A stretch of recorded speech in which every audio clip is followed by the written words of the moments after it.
시대순에 알맞게 나열해봐라, 나열해봐 누나 뭐 이런 걸 물었을 때 얘는 그거는 못 외우지만 그럼 너는 그런 전쟁들 끝난 후의 평화 합의가 또 다른 갈등을 야기한다는 주장에 대해서는 어떻게 생각해? 이런 걸 묻는 거예요. 그러니까 큰애가 둘째한테 묻는 질문과 둘째가 큰애한테 묻는 서로의 역사적 지식에 대한 질문이 패러다임이 너무 다른 거예요.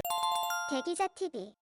저희 둘째는 그 초등 공립학교인데 역사 골든벨을 하는 학교여서 다 박사예요. 그러니까 초등학교 5학년인데 한국사 검정 1급을 도전하는 애들이 많았어요. 저희 아이를 비롯해서 뭐 임진왜란, 병자호란, 삼포회란, 정유재란, 다음 중 시대승에 알맞게 나열한 것은 이런 거를 질문해요. 왜 그렇게 많이 외우냐 그렇게 물어봤더니 엄마가 몰라서 그러는데 학교에서 이런 거 많이 알고 있으면 선생님이 오 해준다는 거예요. 근데 저희 큰애는 그쪽 학교가 이제 거기서 중학교 3년, 고등학교 3년에서 6년을 보내고 대학을 갔는데 5년째인 고등학교 2학년인 어느 날 저한테 와가지고 역사 공부를 할 때 연대기표를 외운대요. 어머, 너무 신기하지 정말요? 않아요? 그러는 거예요. 우리는 그게 익숙한데. 그래서 저는 고등학교 2학년씩이나 됐는데 연대기표를 안 외우고 역사 공부를 한다는 나는 그런 네가 더 신기하다. 왜 어떻게 그런 말을 할 수가 있니? 그랬거든요. 그때 이제 걔 얘기가 연도는 시험 볼 때 다 주어지잖아요. 그러니까 얘는 시험 볼 때 연도는 다 주어지는 연대기표는 다 주어지는 그런 역사 시험을 보고 있었고요. 화학은 주기율표가 주어지는 그런 화학 시험을 보고 있었고요. 수학은 공식집이 주어지는 그런 수학 시험을 보고 있었고요. 그러니까 이제 뭐 시대순에 알맞게 나열해봐라, 나열해봐 누나 뭐 이런 걸 물었을 때 얘는 그거는 못 외우지만 그럼 너는 그런 전쟁들 끝난 후의 평화 합의가 또 다른 갈등을 야기한다는 주장에 대해서는 어떻게 생각해? 이런 걸 묻는 거예요. 그러니까 큰애가 둘째한테 묻는 질문과 둘째가 큰애한테 묻는 서로의 역사적 지식에 대한 질문이 패러다임이 너무 다른 거예요. 그런데 두 아이가 서로의 질문에 대해서 답을 못 해요. 왜냐면 모르니까. 이 두 패러다임이 엄청난 차이를 가지고 오겠구나. 왜냐하면 둘째 아이는 연대기표는 귀신같이 외우게 되지만 그러나 그건 사실 검색하면 다 나오는 거잖아요. 근데 큰 아이는 자기 생각이라는 걸 하는 거예요. 계속 이런 것에 대해서 2시간 동안 쓸 수 있는 논리력은 그냥은 안 나오거든요. 그럼요.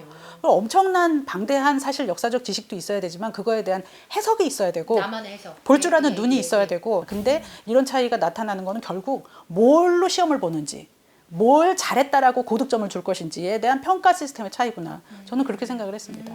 그래서 평가 시스템이 그러면 어떻게 도입되어야 된다고, 어떻게 바뀌어야 된다고 보세요? 큰 아이의 그런 평가 시스템을 처음에는 공교육에서 참고만 할 수 있을 것 같다는 생각을 했어요. 전체를 다 도입한다라는 거는 약간 생각을 못했던 이유 중에 하나가 큰애가 하는 교육이 인터내셔널 바칼로레아인데 그런 인터내셔널 바칼로레아라는 그런 교육 과정을 하는 학교가 국제학교밖에 없었죠. 국제학교, 외국인 학교 수천만 원씩 학비를 맞아요. 내는 그런 데만 있었고 공교육 섹터에는 경기외고의 한 반만 있었는데 그건 국제반이었어요. 유학 가는 반. 네. 그러니까 일단은 너무 비쌌고 수천만 원씩 학비를 내야 되는 거였고 또 하나는 다 영어로 진행됐어요.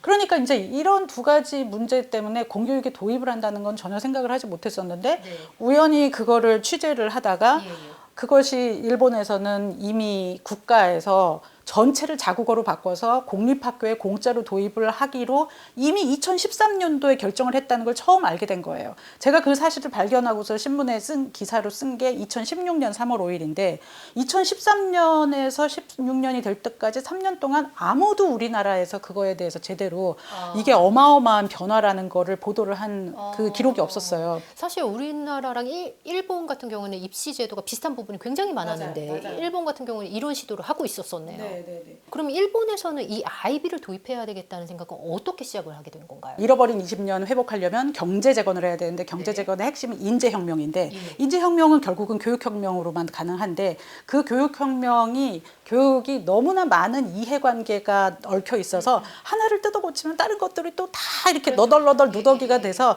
결국은 한국의 개념으로 치면 히딩크를 통째로 영입한 개념으로 아이비를 통째로 영입했다 이런 얘기를 하더라고요. 그러면 여기 말씀 나온 김에 아이비를 좀 소개 좀 부탁드릴게요. 생소한 분이 아직 계실 수도 있거든요. 이거는 그 1968년도에 스위스 제네바에서 그 유엔 주재원들의 자녀들이 세계 각국에서 왔는데 거기에 스위스에 있다 보니까 각국의 대입을 못 가는 거예요. 그래서 어느 세계에서 와도 양질의 교육을 받아서 세계 어느 대학 로도 갈 수 있게끔 그런 우수한 교육 프로그램을 만들 필요성이 있겠다. 이렇게 국제적으로 이동하는 공통으로. 네. 느낌상은 그냥 영국의 대입인 A레벨, 프랑스의 대입인 바칼로레아, 독일의 대입인 아비투어 뭐 이런 여러 가지 좋다는 시험 문제를 다 갖다 놓고 그중에서 장점만 다 뽑아가지고 만든 것 같은 그런 느낌이에요. 1968년도에 시작이 돼서 지금 이제 50여 년이 됐잖아요. 근데 처음에는 100% 사립에 뭐 몇 개, 10개 학교 뭐 조금 이렇게 굉장히 조금 소규모로 시작이 됐는데 지금은 거의 절반 이상이 공립이고요. 전 세계 158개국 이상의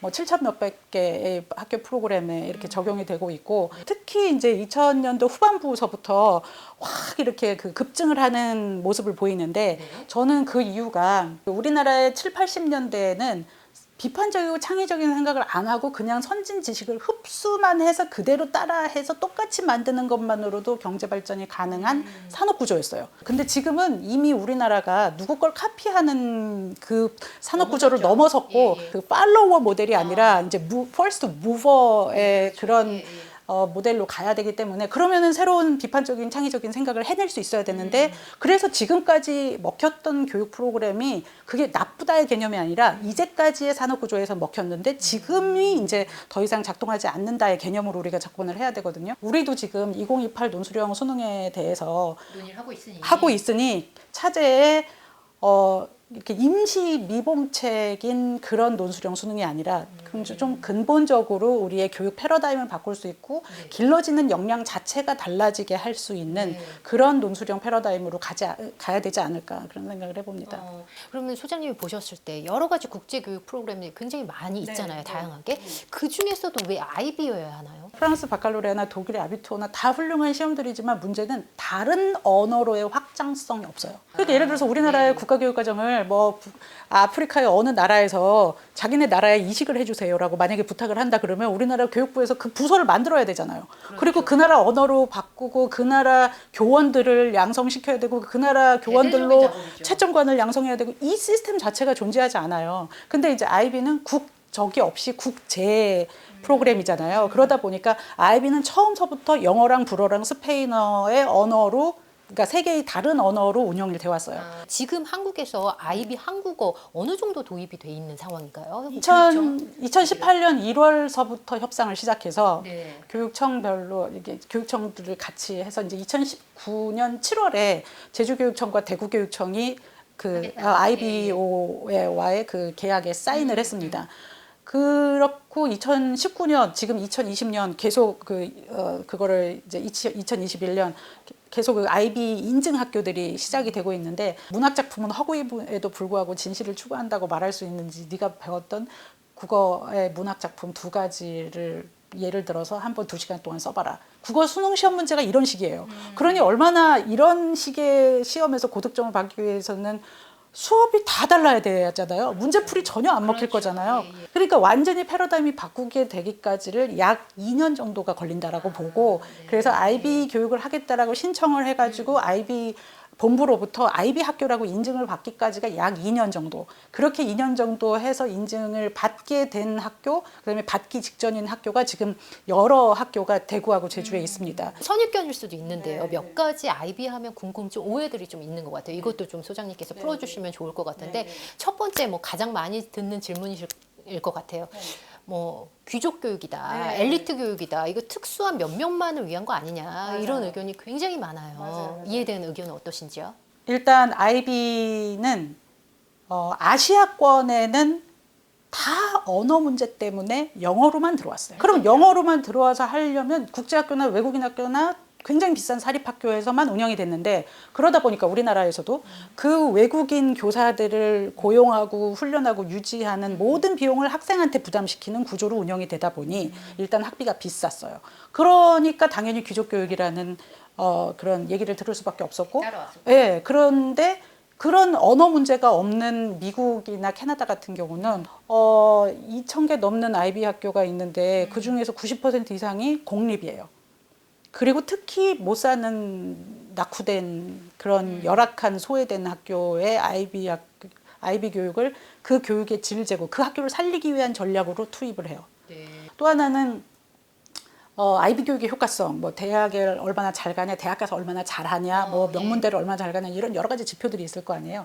그러니까 대학을 가는 게 다는 아니지만 대학 가서 또 잘하는 것도 유지하는 것도 되게 중요하잖아요.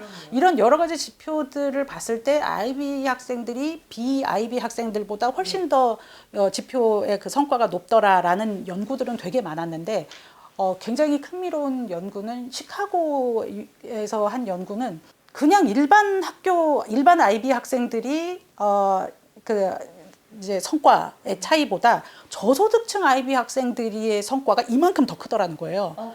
그러니까 이제 일반 학생들은 아이비를 하면 이만큼 커지는데 저소득층 아이들은 이만큼 커지더라. 그러니까 이게 거의 비슷한 거예요. 그 이유가 뭘까요?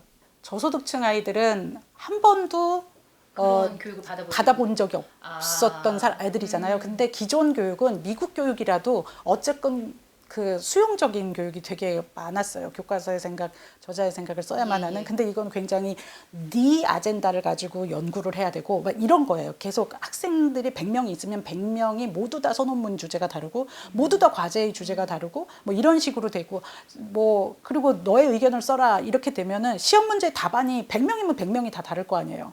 근데 우리는 이제 객관식은 100명이 다 똑같아야지만 만점이 나오잖아요. 이런 식의 차이가 있잖아요. 이제 시카고에서 빈민이나 혹은 낙후된 아이들한테 훨씬 더 이게 효과가 극대화된다라는 이제 연구들이 나오니까 시카고에 있는 엠마뉴엘 시장이 이거 교육의 양극화를 줄이는 전략으로 쓸 수 있겠다. 그래가지고 공립학교에 이렇게 들어가는 도입을 하게 되는 비용을 이제 전폭 지지를 하면서 이거를 시작을 해요. 흔히 우리는 객관식이 익숙하잖아요. 네, 아직까지는 네, 우리 네, 한국 사회에서는 객관식이 그리고 공정하다고 생각하는 분들 채점의 공정성이 더 높다고 생각을 많이 하거든요. 근데 아이비는 그렇지 않은 상황이잖아요. 이거에 대한 의견은 어떻게 보세요? 저는 공정의 두 가지 하위 개념이 하나는 신뢰도, 하나는 타당도. 타당도는 맞게 재고 있는지. 예를 들어서 뭐 박태환 선수의 수영, 뭐 김연아 선수의 피겨 스케이팅 이거를 재는데 달리기로 잰다. 그러면 그거는 공정하지 않은 거잖아요. 맞지 않는 거예요. 타당하지 않은 거예요. 그리고 신뢰도는 이번에 시험을 보나 다음에 시험을 보나 점수가 비슷하게 그러니까 큰 차이가 없게 나오는 게 신뢰도예요. 똑같이 나오는 게. 그런데 객관식 시험은 신뢰도는 확실해요. 누가 채점을 하든 기계로 채점을 하니까 똑같아요. 이 사람이 채점을 하든 저 사람이 채점을 하든. 근데 타당도가 국가교육과정에서 추구하는 상위, 융합, 전인, 인간형의 그 역량을 기르지 않아요. 국가교육청에서 추구하는 핵심 역량을 전혀 기르지 않아요. 저는 궁극적으로 아이비는 이렇게 시범적으로 몇 개 학교에 도입해서 우리가 그거를 어떻게 하는지를 잘 배우고 채점을 어떻게 하는지, 뭐 수업을 어떻게 하는지, 교수 수업 지도안 설계를 어떻게 하는지 이런 거를 잘 배우고 이렇게 노하우를 축적하면 나중에는 이제 아이비 없이 그 노하우는 교사들 각각의 몸에 쌓인 거가 되기 때문에 그 노하우들을 자산으로 해서 우리가 궁극적으로 우리만의 고유의 한국형 바칼로레아를 만들 수 있겠구나. 그걸로도 의미가 있다. 그렇죠. 그렇게 생각을 하는 거죠. 네. 네, 오늘 이혜정 소장님의 말씀이 우리나라 입시 시스템에 대해서 다시 한번 생각하는 계기를 만들어 주셨던 것 같습니다. 오늘 장시간 귀한 말씀 감사합니다. 감사합니다.